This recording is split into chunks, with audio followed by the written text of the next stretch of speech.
ഈ ജാവാസ്ക്രിപ്റ്റില് double equal to is not equal to triple equal to വല്ലതും മനസ്സിലായാ? വാ വീഡിയോയിലേക്ക് പോവാം. അതായത് കുരുവി, ഞാൻ എന്താണ് ഉദ്ദേശിച്ചതെന്ന് വെച്ചാൽ ഈ രണ്ട് സ്റ്റേറ്റ്മെന്റ് നോക്കുക. ഇതിൽ ഒന്നാമത്തെ സ്റ്റേറ്റ്മെന്റ് എന്താണ് പറയുന്നത്? 5 ഡബിൾ ഈക്വൽ ടു 5. ഇവിടെ ഒരു കാര്യം ശ്രദ്ധിക്കുക.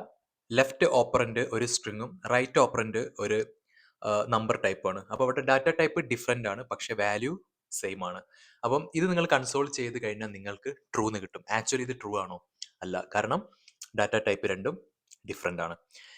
ഇങ്ങനെ ഒരു എന്താ പറയുക ഡിഫറെൻറ്റ് ഡാറ്റ ടൈപ്പ് വരുമ്പം, അതായത് ഈ ഡബിൾ ഈക്വൽ ടു യൂസ് ചെയ്യുന്ന സമയത്ത് ജാവാസ്ക്രിപ്റ്റ് ഇന്റേണലി ഇതിനെ നമ്പർ എന്ന് പറഞ്ഞ മെത്തേഡ് യൂസ് ചെയ്ത് കൺവേർട്ട് ചെയ്യും. അതായത് ഈ ഒരു 5 ഇതിലേക്ക് വെച്ചിട്ട് ഈ നമ്പർ മെത്തേഡിൽ 5 സ്ട്രിങ് പാസ് ചെയ്ത് കഴിഞ്ഞാൽ നമുക്ക് കിട്ടാൻ പോകുന്നത് എന്തായിരിക്കും? 5 ആയിരിക്കും. അപ്പോൾ 5 ഈക്വൽ ടു 5 എന്ന് പറഞ്ഞാൽ ആക്ച്വലി ട്രൂ അല്ലേ? അതുകൊണ്ടാണ് മേലത്തെ ആ എക്സ്പ്രഷൻ നിങ്ങൾക്ക് ട്രൂ റിട്ടേൺ ചെയ്യുന്നത്.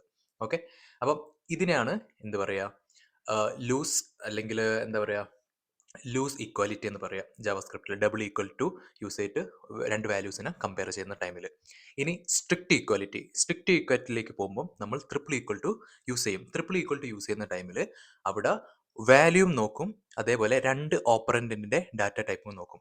ഇപ്പോൾ ഇവിടെ ഒന്നാമത്തെ ഓപ്പറൻറ്റ് സ്ട്രിങ് 5 ആണ്, രണ്ടാമത്തെ ഓപ്പറൻറ്റ് എന്ന് പറഞ്ഞാൽ നമ്പർ 5 ആണ്. അപ്പോൾ ഡാറ്റ ടൈപ്പ് ഡിഫറെൻ്റ് ആണ്, പക്ഷേ വാല്യൂ സെയിം ആണ്. അതുകൊണ്ട് ഡാറ്റ ടൈപ്പ് ഡിഫറെൻ്റ് ആയതുകൊണ്ട് ഇത് നിങ്ങൾക്ക് ഫോൾസ് റിട്ടേൺ ചെയ്യും. അപ്പം ഈ ഒരു ക്വസ്റ്റ്യൻ ഇൻ്റർവ്യൂവിന്, ഫ്രണ്ട് എൻഡിൻ്റെ അധിക ഇൻ്റർവ്യൂ ക്വസ്റ്റ്യനിലും ഒന്നിലെ മൾട്ടിപ്പിൾ ചോയ്സ് ആയിട്ടോ അല്ലെങ്കിലോ നിങ്ങൾക്ക് എക്സ്പെക്ട് ചെയ്യാവുന്നതാണ്. അപ്പോൾ അങ്ങനെ ക്വസ്റ്റ്യൻ വന്നു കഴിഞ്ഞാൽ ഇങ്ങനെ എക്സ്പ്ലെയിൻ ചെയ്യുക, ഇൻ്റർവ്യൂവറെ ഇങ്ങനെ പറഞ്ഞ് മനസ്സിലാക്കുക. അപ്പോൾ നിങ്ങൾ ഇൻ്റർവ്യൂ പാസ്സാവും.